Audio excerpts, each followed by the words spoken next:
ಸ್ನೇಹಿತರೆ ನಮಸ್ಕಾರ. ರಾಜ್ಯದ ಮಹಿಳೆಯರಿಗೆ ಬಸ್ ಅಂತೂ ಇಷ್ಟು ಅವಶ್ಯಕತೆ ಇದೆ ನಿಮ್ಮೆಲ್ಲರಿಗೂ ಕೂಡ ಗೊತ್ತಿರತಕ್ಕಂತಹ ವಿಷಯನೇ. ಸೊ ಹಾಗಾದ್ರೆ ಈ ಬಸ್‌ನಲ್ಲಿ ಇನ್ನು ಮುಂದೆ ಆಧಾರ್ ಕಾರ್ಡ್ ನಡೆಯೋದಿಲ್ಲ ಅಂತ ಸೋಷಿಯಲ್ ಮೀಡಿಯಾಗಳಲ್ಲಿ ನೀವು ಗಮನಿಸಿರಬಹುದು. ಮತ್ತು ನಮ್ಮ ಚಾನಲ್‌ನಲ್ಲಿ ಕೂಡ ಇದರ ಬಗ್ಗೆ ಚರ್ಚೆ ಕೂಡ ಮಾಡಿದ್ವಿ. ಸೊ ಬಹಳಷ್ಟು ಜನರ ಪ್ರಶ್ನೆ, ಈಗ ಆಧಾರ್ ಕಾರ್ಡ್ ಇದ್ರೆ ಏನು ಪ್ರಾಬ್ಲಮ್ಮು? ಆಧಾರ್ ಕಾರ್ಡ್‌ನಿಂದಲೇ ನಡೆಸ್ಬೇಕಲ್ವಾ ಇವರು ಅಂತ. ಹೌದು, ಆಧಾರ್ ಕಾರ್ಡ್‌ನಿಂದ ಪ್ರಾಬ್ಲಮ್ ಕ್ರಿಯೇಟ್ ಆಗ್ತಾ ಇದೆ. ಹೌದು, ಅದಕ್ಕಾಗಿನೇ ಈ ಪಿಂಕ್ ಕಾರ್ಡ್ ಅಂತ ನಾವು ಸರ್ಕಾರದವರು ತೆಗೆದುಕೊಡ್ತಾ ಇದ್ದಾರೆ. ಸೊ ಹಾಗಾಗಿ ಈ ಶಕ್ತಿ ಸ್ಮಾರ್ಟ್ ಕಾರ್ಡನ್ನ ಮಾಡಿಸ್ಕೊಳ್ಳೋದು ಹೇಗೆ ಮತ್ತು ಆಧಾರ್ ಕಾರ್ಡನ್ನ ಬದಿಗಿಡಲು ಕಾರಣ ಏನು? ಈ ಪಿಂಕ್ ಕಾರ್ಡ್ ಇದ್ರೆ ಮಾತ್ರ ನಿಮಗೆ ಈ ಫ್ರೀ ಬಸ್‌ನ ಪ್ರಯಾಣ ಕೊಡುವಂಥದ್ದು ಸರ್ಕಾರ. ಸೊ ಹಾಗಾದ್ರೆ ಇದಕ್ಕೆ ಅರ್ಜಿ ಸಲ್ಲಿಸೋದೆಲ್ಲಿ? ಡಾಕ್ಯುಮೆಂಟ್ಸ್‌ಗಳು ಏನೇನು ಬೇಕಾಗತ್ತೆ? ಯಾವಾಗಿನಿಂದ ಈ ಪಿಂಕ್ ಕಾರ್ಡು ನಮ್ಮ ಕೈಯಲ್ಲಿ ಸಿಗತ್ತೆ? ಸೊ ಪ್ರತಿಯೊಂದು ಡೀಟೇಲ್ಸನ್ನು ಪಿನ್ ಟು ಪಿನ್ ಮಾಹಿತಿಯನ್ನು ಈ ವಿಡಿಯೋದಲ್ಲಿ ನಿಮ್ಮ ಮುಂದೆ ಇಡ್ತಾ ಹೋಗ್ತೀನಿ. ಸೊ ತೀರಾ ಇಂಪಾರ್ಟೆಂಟ್ ಮಾಹಿತಿ.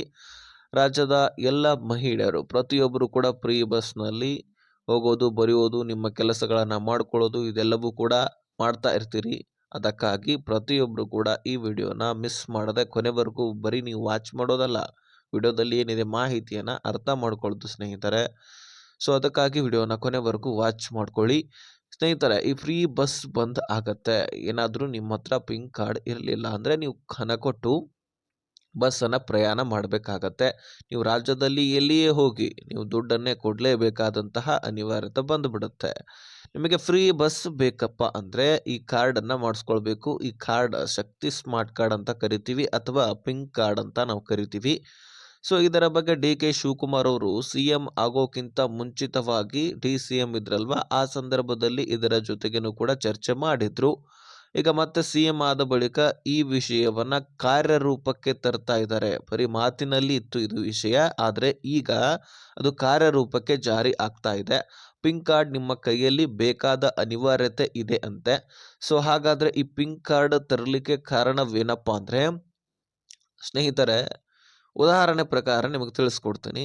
ಈಗ ಪಕ್ಕದ ರಾಜ್ಯ ಮಹಾರಾಷ್ಟ್ರದಲ್ಲಿರ್ತಕ್ಕಂತಹ ಮಹಿಳೆಯರು ನಮ್ಮ ರಾಜ್ಯದ ಒಂದು ಸಂಬಂಧ ಬಹಳಷ್ಟು ಜನರದಿದೆ. ನೋಡಿ, ನೀವು ಬೇಕಾದರೆ ಗಮನ ಹರಿಸಿರಬಹುದು. ಉತ್ತರ ಕರ್ನಾಟಕ ಸೈಡ್ ಅಂತೂ ನೀವು ಬಹಳಷ್ಟು ಜನರು ಮಹಾರಾಷ್ಟ್ರಕ್ಕೆ ಹೋಗೋದು ಬರೋದು, ಅಲ್ಲಿಯವರೆಗೂ ಕರ್ನಾಟಕಕ್ಕೆ ಬರೋದು ಹೋಗೋದು, ಇದೆಲ್ಲವೂ ಕೂಡ ವಹಿವಾಟು ಬಹಳ ಜೋರಾಗಿರುತ್ತೆ.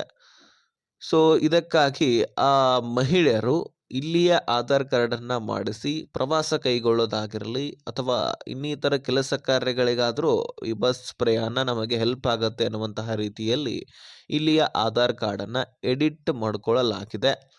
ಸೊ ಪ್ರತಿಯೊಬ್ಬ ಕಂಡಕ್ಟರು ಈಗಾಗಲೇ ಆಧಾರ್ ಕಾರ್ಡ್ ನೋಡಿ OTP ತೆಗೆದುಕೊಂಡು ಕೊಡೋದಿಲ್ಲ. ಆಧಾರ್ ಕಾರ್ಡ್ ನೋಡ್ತಾರೆ, ಟಿಕೆಟ್ ಹರಿದು ಕೊಟ್ಬಿಡ್ತಾರೆ. ಸೊ ಇಷ್ಟು ಮಾತ್ರ ಮಾಡೋದು. ಅದಕ್ಕಾಗಿ ಪ್ರತಿಯೊಬ್ಬರ OTP ತೆಗೆದುಕೊಂಡು ಕುಂಡ್ರಲಿಕ್ಕೆ ಆಗೋದಿಲ್ಲ ಮತ್ತು ಒಂದೊಂದು ಸಾರಿ ಸರ್ವರ್ ಕೂಡ ಬಿಜಿ ಆಗಿರುತ್ತೆ, ಅದನ್ನು ಮಾಡಲಿಕ್ಕೆ ಆಗೋದಿಲ್ಲ. ಅದಕ್ಕಾಗಿ ಹೊರ ರಾಜ್ಯದ ಮಹಿಳೆಯರು ಕೂಡ ನಮ್ಮ ಫ್ರೀ ಬಸ್ ಪ್ರಯಾಣವನ್ನು ಉಪಯೋಗ ಮಾಡಿಕೊಳ್ತಾ ಇದ್ದಾರೆ ಅನ್ನುವಂತಹ ಶಂಕೆಗಳು ಇಲ್ಲಿ ಸರ್ಕಾರಕ್ಕಿದೆ ಮತ್ತು ಬಹಳಷ್ಟು ಜನರು ಈಗಾಗಲೇ ಸಿಕ್ಕಾಕೊಂಡಿದ್ದಾರೆ ಕೂಡ. ಸೊ ಹೀಗಾಗಿ ಸರ್ಕಾರ ಒಂದು ಪಿಂಕ್ ಕಾರ್ಡನ್ನು ಜಾರಿ ತರ್ತಾ ಇದೆ. ಈ ಶಕ್ತಿ ಸ್ಮಾರ್ಟ್ ಕಾರ್ಡನ್ನು ಏನಾದರೂ ನೀವು ಮಾಡಿಸಿದ್ರೆ, ಬರೀ ತೋರಿಸಿದ್ರೆ ಸಾಕು, ನೀವು ನಮ್ಮ ರಾಜ್ಯದ ಮಹಿಳೆಯರು ಅಂತ ಕನ್ಫರ್ಮ್ ಆಗಿಬಿಡುತ್ತೆ. ಆಧಾರ್ ಕಾರ್ಡ್ನಲ್ಲಿ ಕೂಡ ಇರುತ್ತೆ ಅಂತ ನೀವು ಹೇಳ್ಬೋದು, ಅದನ್ನು ತಿದ್ದುಪಡಿ ಮಾಡ್ಲಿಕ್ಕೆ ಬರುತ್ತೆ. ಆದರೆ ಈ ಶಕ್ತಿ ಸ್ಮಾರ್ಟ್ ಕಾರ್ಡನ್ನು ನೀವು ಮಾಡಿಸ್ಬೇಕಂದ್ರೆ ನಿಮ್ಮ ಶಾಶ್ವತ ವಾಸಸ್ಥಳ ಪ್ರಮಾಣ ಪತ್ರವನ್ನು ತೆಗೆದುಕೊಂಡಿರ್ತಾರೆ. ನಾನು ಹೀಗೆ ಡಾಕ್ಯುಮೆಂಟ್ಸ್ಗಳು ಕೂಡ ಹೇಳ್ತಾ ಇದ್ದೀನಿ, ನಿಮಗೆ ಗಮನ ಹರಿಸಿ. ಈ ಶಾಶ್ವತ ಪ್ರಮಾಣ ಪತ್ರಪ್ಪ ಅಂದರೆ ನೀವು ನಮ್ಮ ರಾಜ್ಯದವರೇ ಅನ್ನುವಂಥದ್ದು ಕನ್ಫರ್ಮ್ ಆಗಿಬಿಡುತ್ತೆ. ಅದರ ಜೊತೆಗೆ ಆಧಾರ್ ಕಾರ್ಡನ್ನು ಹೊರತುಪಡಿಸಿ ಪ್ಯಾನ್ ಕಾರ್ಡ್ ಆಗಿರಲಿ ಅಥವಾ ನಿಮ್ಮ ರೇಷನ್ ಕಾರ್ಡ್ ಕೂಡ ಕೇಳಬಹುದು. ಅಲ್ಲಿ ನಿಮ್ಮ ವಾಸಸ್ಥಳವೂ ಕೂಡ ಇರುತ್ತೆ. ಸೊ ಹೊರ ರಾಜ್ಯದ ಮಹಿಳೆಯರು ಬಹಳಷ್ಟು ಒದ್ದಾಡಿದ್ರು ಆಧಾರ್ ಕಾರ್ಡ್ ಚೇಂಜ್ ಮಾಡಿಸ್ಬೋದು. ಅದನ್ನು ಹೊರತುಪಡಿಸಿ ಪ್ಯಾನ್ ಕಾರ್ಡು ಅಥವಾ ರೇಷನ್ ಕಾರ್ಡು ಇವುಗಳನ್ನು ಕರ್ನಾಟಕದವು ಮಾಡಿಸ್ಕೊಳ್ಳಿಕ್ಕೆ ಆಗೋದಿಲ್ಲ. ಸೊ ಹೀಗಾಗಿ ಅವರು ಪಿಂಕ್ ಕಾರ್ಡನ್ನು ಕೊಟ್ಟರೆ ಆ ಪಿಂಕ್ ಕಾರ್ಡ್ನಿಂದ ನೀವು ಬಸ್ನಲ್ಲಿ ತೋರಿಸ್ಬಿಟ್ರೆ ಸಾಕು, ನೀವು ನಮ್ಮ ರಾಜ್ಯದವರಂತೂ ಕನ್ಫರ್ಮ್ ಆಗಿಬಿಡುತ್ತೆ. ಸೊ ಮತ್ತೆ ಶಕ್ತಿ ಯೋಜನೆಗೆ ಒಂದು ಗುರುತಿನ ಚೀಟಿ ಸಿಕ್ಕಂಗೆ ಆಗಿಬಿಡುತ್ತೆ. ಸೊ ಹೀಗಾಗಿ ಈ ಪಿಂಕ್ ಕಾರ್ಡು ಒಂದು ಅಪ್ಲೈ ಮಾಡಲಿಕ್ಕೆ ಅವಕಾಶ ಮಾಡಿಕೊಡಲಿದ್ದಾರೆ. ಇದನ್ನು ಅಪ್ಲೈ ಮಾಡಲಿಕ್ಕೆ ಗ್ರಾಮವನ್ನು, ಕರ್ನಾಟಕವನ್ನು, ಬಾಪೂಜಿ ಸೇವಾ ಕೇಂದ್ರಗಳಿಗೆ ಹೋಗಿ ಅಪ್ಲೈ ಮಾಡ್ಬೋದಾಗಿರುತ್ತೆ. ಆದರೆ ಇನ್ನೂ ಅಪ್ಲೈ ಮಾಡೋಕ್ಕೆ ಅವಕಾಶ ಮಾಡಿಕೊಟ್ಟಿಲ್ಲ. ಯಾಕಂದರೆ ಅರ್ಜಿ ಹಾಕಲಿಕ್ಕೆ ಇದಕ್ಕೆ ಆದಂತಹ ಒಂದು ವೆಬ್ಸೈಟ್ ಕ್ರಿಯೇಟ್ ಮಾಡಿ ಇದಕ್ಕೆ ಡೇಟ್ ಕೂಡ ಫಿಕ್ಸ್ ಮಾಡ್ತಾರಂತೆ. ಸೊ ಇದು ಬಹಳ ದಿನ ಏನು ಮುಂದೆ ಹೋಗೋದಿಲ್ಲ. ಅತಿ ಶೀಘ್ರದಲ್ಲಿ ಈಗ ಇದು ಒಂದು ಕಾರ್ಯರೂಪಕ್ಕೆ ಇಳಿಸ್ತಾರೆ. ಯಾಕಂದ್ರೆ ಸರ್ಕಾರದ ಖಜಾನೆಗೆ ಹೊಡೆತ ಬೀಳುವುದು ಇದು ಖಚಿತ. ಹೀಗಾಗಿ ಪಿಂಕ್ ಕಾರ್ಡು ಅಂದರೆ ಶಕ್ತಿ ಸ್ಮಾರ್ಟ್ ಕಾರ್ಡ್ ಮಾಡಿಸೋದು ಅತಿ ಅವಶ್ಯಕ ಆಗಿಬಿಟ್ಟಿದೆ.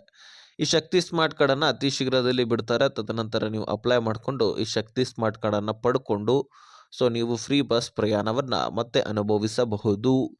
ಸೊ ಕ್ಲಾರಿಟಿ ಸಿಕ್ಕಿದೆ ಅಂತ ಅನ್ಕೊಳ್ತೀನಿ. 40 ರೂಪಾಯಿ ಕೊಟ್ಟರೆ ಈ ಪಿಂಕ್ ಕಾರ್ಡ್ಗೆ ಅಪ್ಲೈ ಮಾಡಿಕೊಡ್ತಾರೆ ಸ್ನೇಹಿತರೆ. ಆದಷ್ಟು ಈ ವಿಷಯವನ್ನು ಪ್ರತಿಯೊಬ್ಬ ರಾಜ್ಯದ ಮಹಿಳೆಯರಿಗೂ ಕೂಡ ತಿಳಿಯುವಂತೆ ಶೇರ್ ಮಾಡಿ. ಎಲ್ಲರಿಗೂ ಕೂಡ ಮುಟ್ಬೇಕು ಈ ವಿಷಯ.